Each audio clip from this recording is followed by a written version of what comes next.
का अध्ययन करेंगे। पुनः एक बार बता दें कि कर्मभूमि उपन्यास 5 भागों में विभक्त है। प्रथम भाग का अध्ययन हम लोग कर लिए हैं, दूसरे और तीसरे भाग का अध्ययन हम करेंगे। प्रथम भाग का अंत होता है अमरकांत के काशी छोड़ने के साथ और दूसरे भाग का प्रारंभ होता है अमरकांत का गांव में प्रवेश के साथ। अर्थात जब अमरकांत काशी छोड़ देता है तो हरिद्वार के निकट एक दलितों का गांव है, उसी गांव में प्रवेश करता है। जब अमरकांत का प्रवेश होता है गांव में, उस समय का वातावरण देखिए, संध्याकालीन वातावरण है, पर्वतों की श्रेणियों के बीच वह गांव है और अमरकांत एक सांवला दुबला युवक, मोटा कुर्ता, ऊंची धोती, चमड़ौधा जूता पहने, बगल में पोटली दबाए और उस गांव में प्रवेश करता है। उस गांव में उसकी भेंट होती है सलोनी। सलोनी जो एक दलित स्त्री है और उसी दलितों के गांव में रहती है जिस गांव में अमरकांत प्रवेश करता है। वह सलोनी से पूछता है कि क्या मुझे एक रात्रि का विश्राम यहाँ मिल सकता है। सलोनी अत्यंत ही सच्चाई भाव से कहती है कि यहाँ तो दलित रहते हैं। जब वह सलोनी के इस बात को सुनता है कि यहाँ दलित रहते हैं तो सलोनी से कहता है कि नहीं माता जी, मैं जात पात नहीं मानता। यदि व्यक्ति सच्चा है, ईमानदार है तो चमार भी है तो पूजने के योग्य है, और यदि कोई लंपट है, दगाबाज है, झूठा है तो ब्राह्मण भी है तो पूजने के योग्य नहीं है। और इस प्रकार मुझे इससे कोई फर्क नहीं पड़ता है कि यहाँ ब्राह्मण रहते हैं अथवा यहाँ दलित रहते हैं। अमरकांत के संभाव विचारधारा का पता चलता है इस कथन के माध्यम से। अमरकांत जब गांव जाता है तो उस गांव में वहाँ व्याप्त अशिक्षा, दरिद्रता, गरीबी, निर्धनता, ये सब देख करके वह द्रवित हो जाता है। उसके अंदर अपार दुख आ जाता है और सोचता है कि किसी भी तरह से मुझे इस गांव को, इस समाज को, यहाँ के लोगों को इन स्थितियों से मुक्त कराना है। वह इसमें लग जाता है, अनेक सुधार योजनाएं बनाता है, एक विद्यालय खोलता है और विद्यालय खोलने के पीछे तेजा और दुर्जन दो पात्र हैं कर्मभूमि उपन्यास के। ये दोनों पात्र काशी और प्रयाग के पुत्र हैं।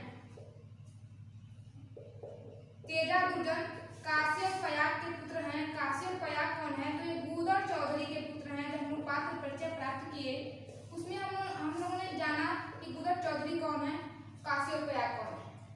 गूदड़ के पुत्र हैं काशी प्रयाग और काशी के पुत्र हैं तेजा और दुर्जन। तेजा से अमरकांत पूछता है कि क्या तुम विद्यालय नहीं जाते, क्या तुम पढ़ाई नहीं करते। तेजा उस समय की जो सामाजिक विषमता थी कि दलितों को किसी भी कार्य में अधिकार न था, विशेषतः शिक्षा और धर्म में। कहता है कि हम लोगों का नाम लिखाया था, हम लोग विद्यालय जाते थे, लेकिन पंडित जी हम लोगों को पढ़ाए नहीं, हम लोगों को विद्यालय से बाहर कर दिया गया। तेजा एक बालक है और इस बालक के मुख से इस बात को सुनकर के अमरकांत व्याकुल हो जाता है और दृढ़ निश्चय कर लेता है कि कुछ भी हो जाए लेकिन मुझे विद्यालय खोलना है और मुझे भी दलितों को शिक्षित करना है। सलोनी और गूदड़ चौधरी इसमें सहयोग करते हैं और वहाँ पे मुन्नी भी सहयोग करती है। वहाँ पे वो एक विद्यालय खोलता है। एक दिन अमरकांत का भेंट मुन्नी से पनघट पे होती है। वही मुन्नी जो गोरों को करारा जवाब देते हुए अदालत से ससम्मान बरी हुई थी और काशी छोड़ करके अन्यत्र जाने का निर्णय ले चुकी थी, उसी मुन्नी से भेंट अमरकांत का उसी गांव में होता है। मुन्नी एक राजपूत रहती है, लेकिन स्थितियां ऐसी जाती हैं कि मुन्नी को दलित बनना पड़ता है, अर्थात एक राजपूत स्त्री दलित जीवन जीने को बाध्य होती है। मुन्नी को जब देखता है तो पहचान जाता है और मुन्नी से उसकी आप बीती सुनना चाहता है। वो पूछता है कि कैसे तुम यहाँ आ गई, अपनी बातें बताओ, सारा वृत्तांत मुझे सुनाओ। मुन्नी उसको अपनी सारी कहानी बताती है और सारी कहानी बताते हुए अंत में कहती है कि मानव जीवन बड़ा बेहया होता है, मानव जीवन बहुत बेहया होता है और मुझे खाती हूँ, पीती हूँ, खुश रहती हूँ, क्योंकि अब मैं मरूँ भी तो किसके लिए मरूँ, अर्थात मेरे पति और पुत्र भी अब इस दुनिया में न रहे तो मेरे जीवन और मरण का कोई विशेष पर्याय नहीं है। और मुन्नी के इस कथन के साथ कथानक भाग 2 का अंत हो जाता है। अर्थात मुन्नी अपनी आत्मवृत्तांत अमरकांत को सुनाती है कि कैसे वह वहाँ से आई, कैसे कैसे उथल पुथल उसके जीवन में मचे, कौन कौन सी स्थितियों का उसने सामना किया। और इसी के साथ कथानक भाग 2 समाप्त होता है और अछूतों के मंदिर में प्रवेश के लिए आंदोलन, इसके साथ भाग 3 शुरू होता है। अछूतों के मंदिर में प्रवेश को लेकर अनेक आंदोलन किए जाते हैं। अब एक प्रसंग आपको बता रहे हैं कि आंदोलन होने के पीछे कारण क्या था, क्यों बाध्य होना पड़ा आंदोलन करने के लिए। एक दिन गांव में वाल्मीकि रामायण की कथा का आयोजन होता है। उस रामायण की कथा में अनेक दलित वर्ग, अछूत वर्ग के लोग भी सम्मिलित होते हैं। उसी में एक है मिठुआ। मिठुआ भी एक पात्र का भूमिका। मिठुआ एक दलित है, अछूत है, चमार है अपने जात से। यह वाल्मीकि रामायण की कथा सुनने आता है। दरवाजे पे बैठ के सुन रहा होता है। तभी तक कुछ ब्रह्मचारी वर्ग, कुछ जो धर्म के पुरोधा थे, वह आते हैं और मिठुआ को लात मारते हैं, उसे दुत्कारते हैं, फटकारते हैं, अनादर करते हैं, उपेक्षित करते हैं, तिरस्कृत करते हैं। मिठुआ कहता है कि मेरी इतनी हिम्मत नहीं है कि मैं आप लोगों के बीच में जाकर बैठूं। मैं तो जहाँ आप लोग जूते चप्पल उतारते हैं, मैं तो वहाँ बैठा हूँ। फिर भी उस स्तर पर भी कि जहाँ जूता चप्पल उतारा जा रहा है, वहाँ भी मिठुआ को बैठने नहीं दिया जाता। मिठुआ एक प्रतीक है पूरे दलित समाज का। मात्र एक व्यक्ति की बात न थी, पूरे दलित की बात थी, पूरे अछूतों की बात थी कि उन्हें शिक्षा में, उन्हें धर्म में कोई भागीदारी लेने नहीं दिया जा रहा था। पूरी तरह से उनको उससे अलग रखा जाता था, उनका शोषण किया जाता था, उनके अधिकारों का हनन किया जा रहा था। जब इन सारी स्थितियों को, उस सारे दृश्य को प्रोफेसर शांति कुमार, सकीना, नैना, ये 3 व्यक्ति प्रमुख हैं। प्रोफेसर शांति कुमार, सकीना,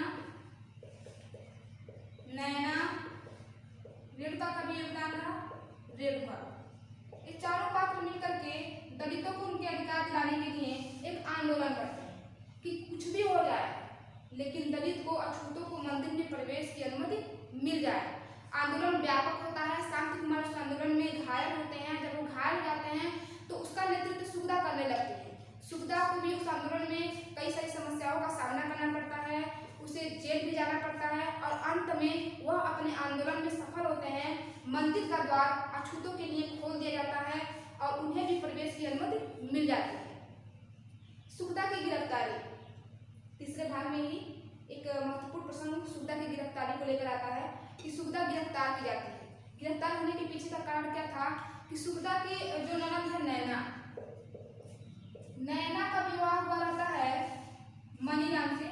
जब हम लोग पात्र परिचय प्राप्त किए थे उसमें हम लोग पढ़े थे मनीराम के विषय में। नैना का विवाह मनीराम से होता है। मनीराम धनीराम का पुत्र है।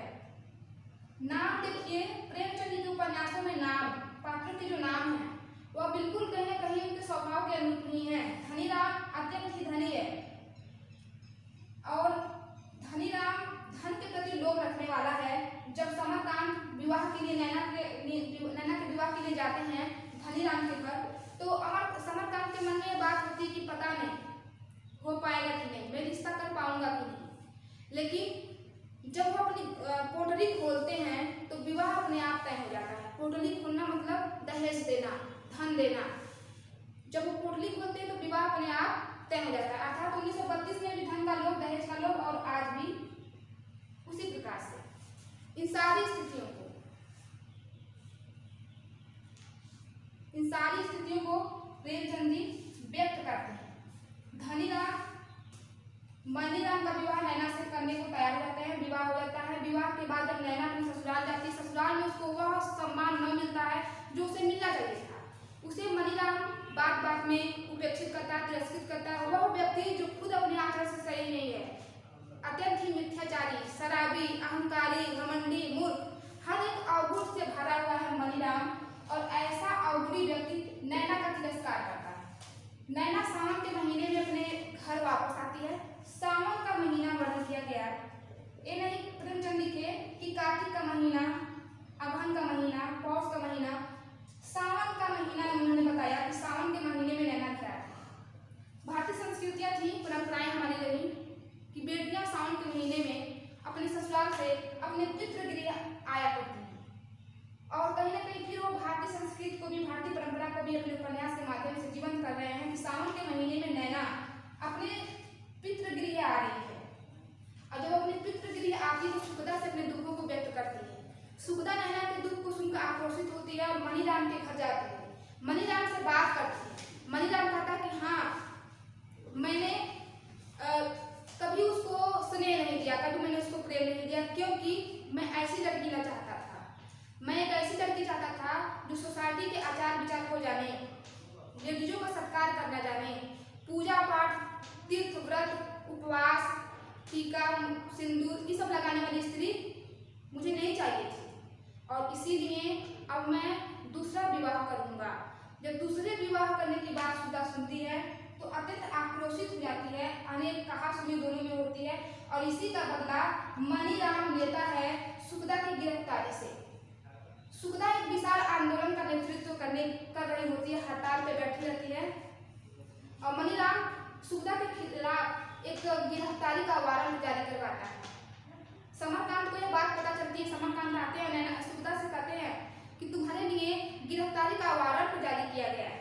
सुखदा कहती है कि इसमें आप घबराइए मत, आप दुखी मत होइए, क्योंकि जिस समाज का आधार अन्याय पर आधारित हो वह समाज इसके अतिरिक्त और कुछ भी करने का दावा नहीं कर सकता। अर्थात प्रेमचंद जी सुखदा के इस कथन के माध्यम से तत्कालीन समाज की जो व्यवस्थाएं थी, अन्याय का बोलबाला था, न्याय कोई किसी के साथ करने का साहस न रखता था, ऐसी स्थितियों को व्यक्त कर रहे हैं सुखदा के माध्यम से कि अन्याय, जिस समाज का आधार अन्याय हो उस समाज से न्याय की अपेक्षा नहीं की जा सकती। सुखदा खुशी खुशी गिरफ्तार होती है। जब सुखदा को गिरफ्तार करके ले जाया जा रहा होता है, विशाल जनसभा उसके पीछे जाती है, प्रजा की भीड़ लगी रहती है, फूलों की वर्षा की जाती है और सुखदा एकदम प्रसन्नचित्त होकर के साहस के साथ जाती है। जेल आ जाता है। पुलिस अधिकारी कहते हैं कि देवी जी क्षमा करिएगा, जेल आ गया। सुखदा उसमें से निकलती है और ऐसा प्रेमचंद जी उसका व्यक्तित्व दिखा रहे हैं सुखदा का उस समय कि जैसे इतनी प्रसन्नचित्त है, इतनी खुश है कि जैसे वो अपने जीवन धन से मिलने जा रही है। इसके अतिरिक्त तो उसे कुछ चाहिए ही न था।